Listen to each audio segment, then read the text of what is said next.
Yeah, hi. Good evening. Good afternoon, sorry. So, this is very last minute. I'll be very honest with you. When Shiny told me, would you speak about Fool, it really got me thinking as to what interesting maybe I could tell you all from our journey. And I sort of zeroed in on two or three incidents which really helped us get to where we are. That's why I've sort of titled it What Got Us Going. So I'll start the story in 2018. So see, us being here or me being here is nothing short of a miracle.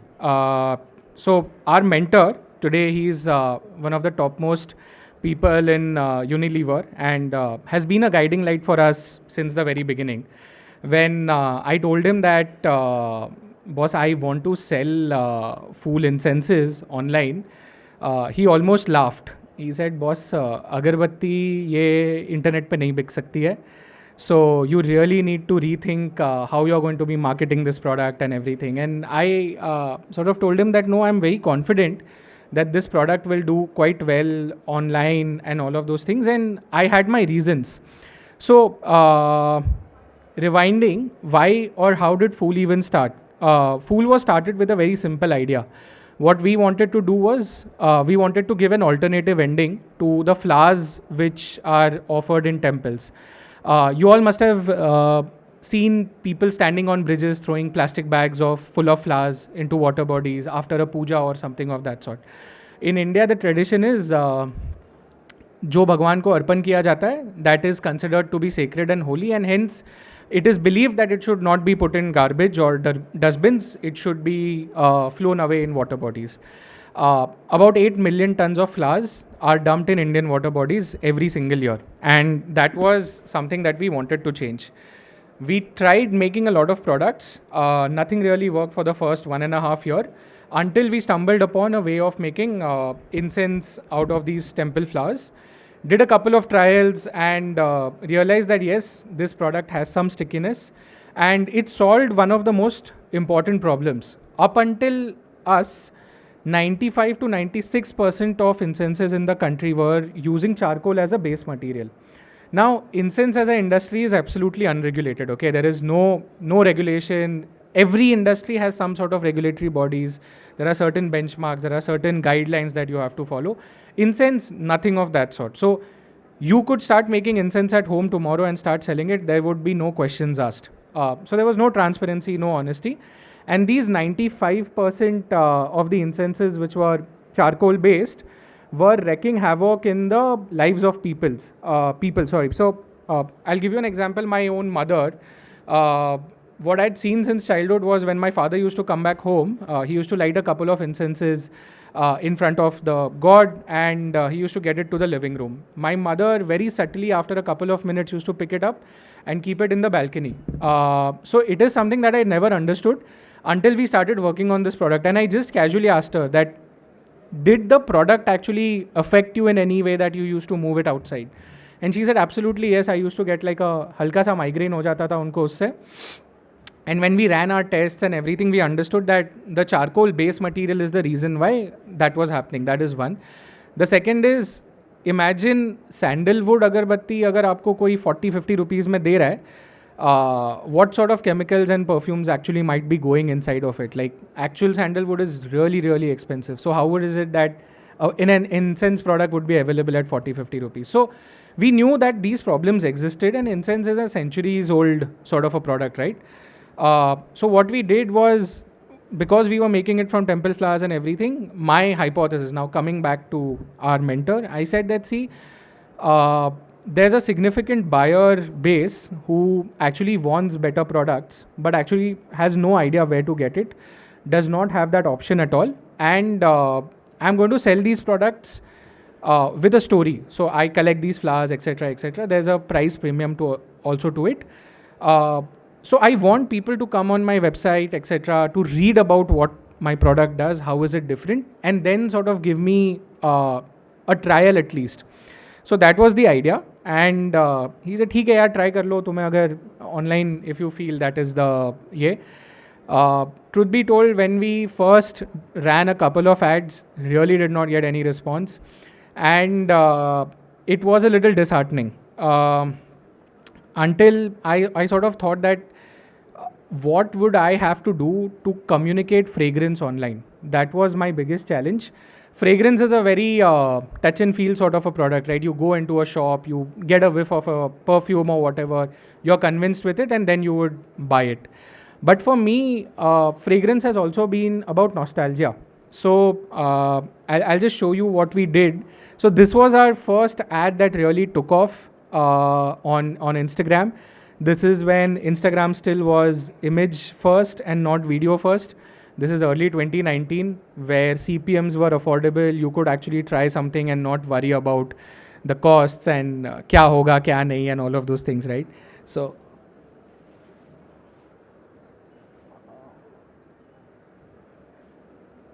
yeah. So summers are approaching, and if any one of you has actually stayed in North India, you know, cooler ke ghas ki khushbu is something that you can just sort of sense. You cannot describe it in words. You can't really put a finger to it. Oh, this is how it smells. It's just a feeling, and the nostalgia associated with it is like super strong. All of us have gone to our native places where these tin boxes and wet. So this actually was communicating a fragrance that we were trying to sell. That's vetiver. So वो जो घास होती है वो vetiver की घास होती है. That is what gives it the distinct sort of fragrance, right? So that was one of the creative that we did. The second was Nani ke Angan ki khushbu, which is your rose, the smell of fragrance of your mother's hair. So a lot of Indian women are actually used to use jasmine and all of those things in their hair, right? And this was sort of the first creative. I remember I had around 8 or 9,000 rupees to spend. That's about it, because we were not funded or anything. हम लोग competitions में जाते थे, वहाँ से कुछ अगर पैसे मिलते थे, we used to put that in our advertisements and then used to hope the cash flow mechanism sort of works from there.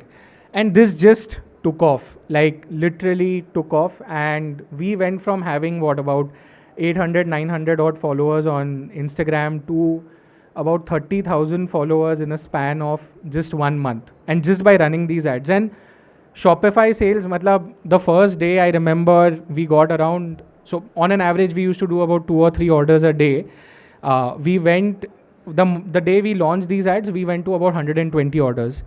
I remember that day so well because I sat all night checking कि कुछ गड़बड़ होगा, पैसे सही में आ रहे हैं कि नहीं आ रहे हैं. I was checking Paytm and Razor पे कि अरे पैसे है, हर एक ऑर्डर के साथ मैं उसको ट्राई कर रहा था मैप करने का, बिकॉज मेरे को टेंशन बहुत था कि दिख तो रहा है, I can see Shopify showing me numbers, but why are people paying me so much, right? And of course my ads dashboard showed me purchases are happening. But yeah, so that was my first sort of moment where I realized that yes, this could be built.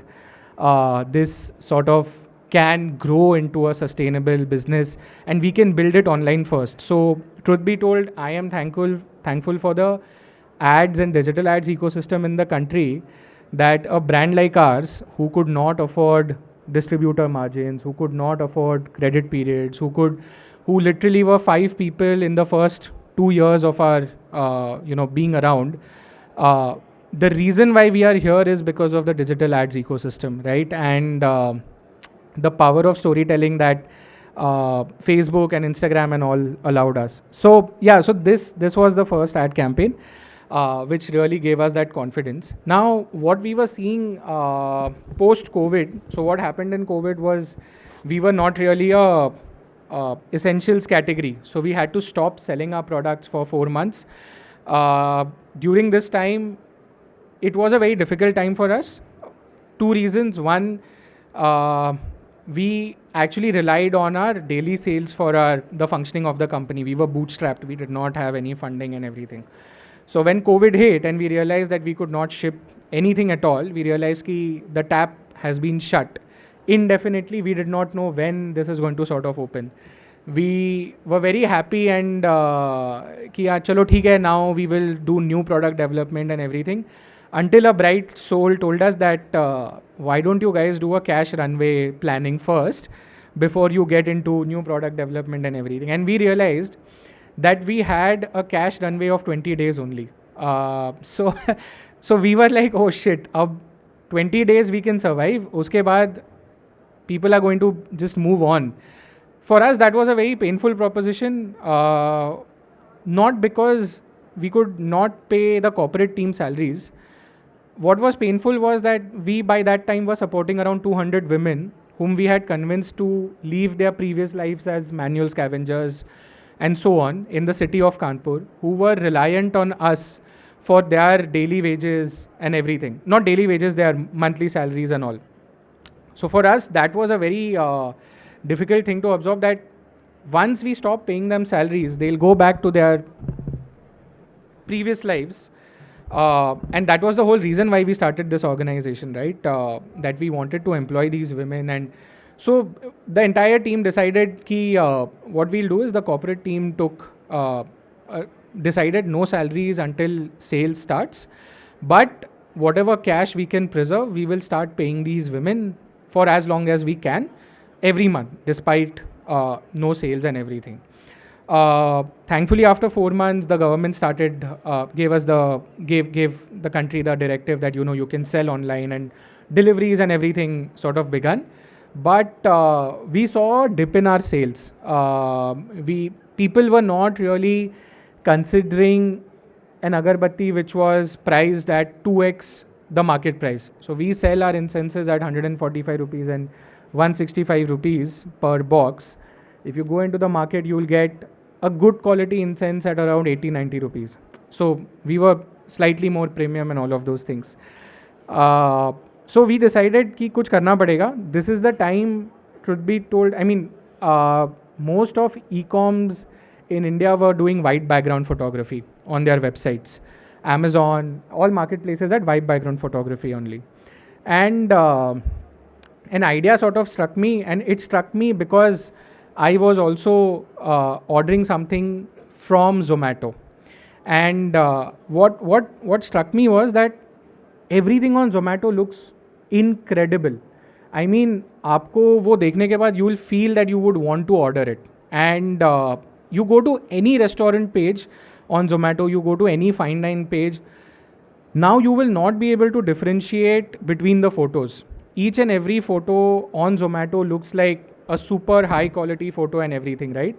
So that was the same thing which was around in those times. And when I saw some of the top restaurants in Delhi and I saw their photography and everything, I said that this seems super. Like, I would want to, like, even if I'm not craving a particular dish, I end up ordering it only and only because it looks incredible, right? Even though I've not tried it first and all of those things. And I decided that maybe that is something that could help us get the customers back, because at the end of the day, we were also selling an experience of fragrance, right? And I said that if online we could replicate that want or urge, then maybe the customers would want to place an order, because those were times when you were spending on self-care and all of those things. So my packaging on a white background was not doing that. What we did is we actually reached out to a food photographer and we said that we want to do a small photo shoot with you guys. And she sort of asked us, so what is the food product and all that you guys are thinking of? I said, no, it's agarbatti. And she also sort of started scratching her head ki yaar ye matlab, so what sort of photos do you need? I said, what you would have done for any other restaurant, just do it for us. Make it look aesthetic, make it look a little pleasing, because we spend a lot of time and energy on our packaging, but somehow our website and our white background images are not sort of conveying that emotion. So she said, "Theek hai, let's try something." I remember we went to Ghazipur Phool Mandi at 3 o'clock in the morning to buy fresh flowers. And since that day up until now, I still personally go to those shops and I get the flowers myself, because she told me a very clear thing. I want you to get me as many colorful, beautiful flowers that you can, as fresh as they are. The moment you come with your flowers, we'll start our photography. And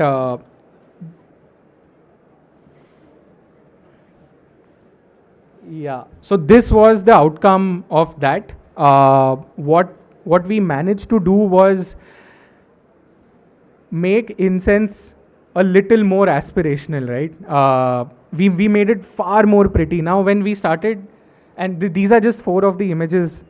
We what we did is we clicked around 20 images first. We ran a trial on a couple of our products, and incredible results, right? Incredible results. We did the entire catalog with her, changed all of our photos on our website, and the results were insane. I mean, on Instagram, on Facebook. So my first sort of creative gave me that 800 to 30,000 sort of a push. This gave us a 30,000 to a 70,000 sort of a push. Achanak, and it's not really about the followers. The revenue was in sync. The followers are secondary. That is something that we were not even tracking. But the orders started increasing, and people started looking at our product in a very different manner. It wasn't just an incense anymore. It was a product that they were buying for gifting. It was a product which they were buying for their special occasions. When I actually started talking, when I was talking to a few consumers, some people told me that I have my regular incenses, which I have been using for a very long time, and I'm using Fool for my special occasions. And it was just a little surprising for me that this was not the intended outcome. What we really just wanted to do was get more people to our website, make it a little more interesting for them to purchase our product. So yeah, this was another sort of pivot or a change that we did on our website or our creative communication and all, which really helped us. Now that sort of brings me to so this also gave birth to a new category at Fool. Because people were buying these products for special occasions only, when we spoke with them and all, and they told us, I'm buying 5 boxes, I'm buying 10 boxes. Why I'm going to be gifting it in my kitty party as a part of my hamper XYZ. That's when it hit us that maybe we could build gifting as a category also out of this, right? While ऐसा मतलब वो इतना बड़ा realization नहीं था कि अब category बनाएंगे. We just felt that Fool could also have a reasonable, gifting use case. And we did our first Diwali with a very few boxes. I think we did about 8,000 odd boxes as a trial version, and really hit off.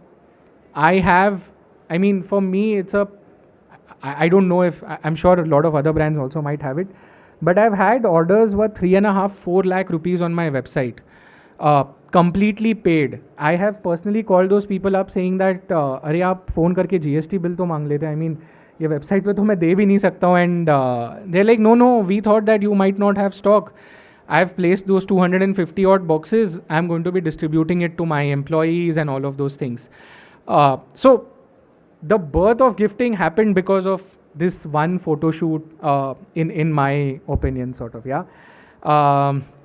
So these two pivots brings me to my next point. We've really focused a lot on bringing our story out as much as we can. So we are not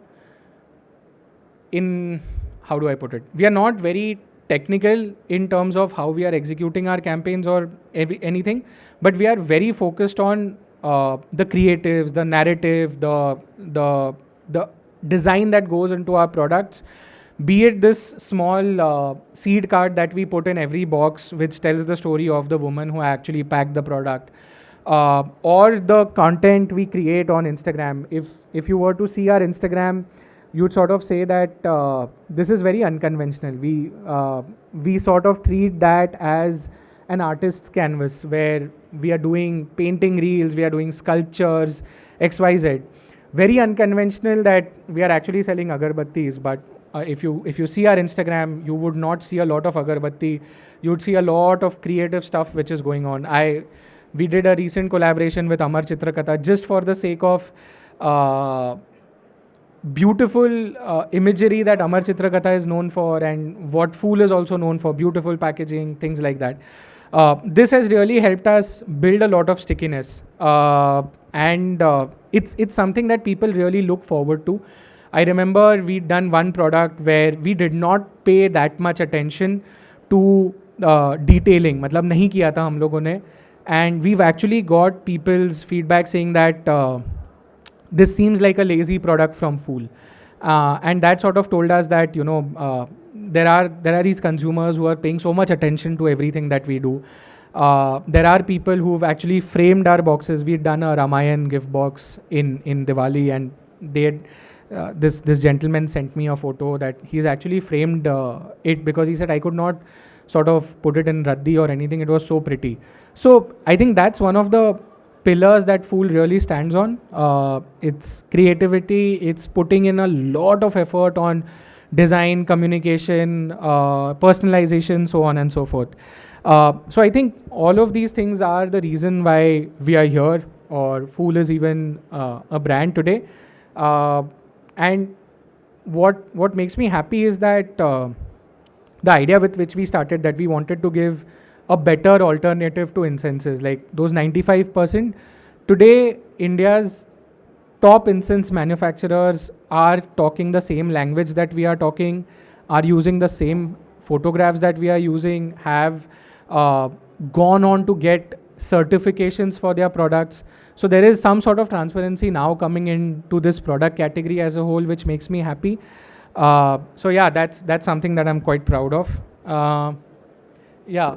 So for us, really and I'll be very honest with you. I mean, for us, the future is really 10 minutes away. We think that for our product and the category that we are in, quick commerce has been a blessing, an absolute blessing. I mean, think of it. Nobody would want to wait 3 or 4 or 5 days for a box of agarbatti, which he or she wants to use in the next 15 minutes for maybe a puja at home or maybe anything, right? So whatever we are now trying to do in terms of our ads, in terms of our communication, in terms of our activations, brand building, is sort of get towards building for a 10-minute use case, wherein our availability on all of these platforms is something that we've solved for, and now just increasing the demand is something that we are trying to figure out for. So yeah, that's about it from my end. I'll close my talk over here. Thank you. Any questions if you have, happy to answer them. No, thank you.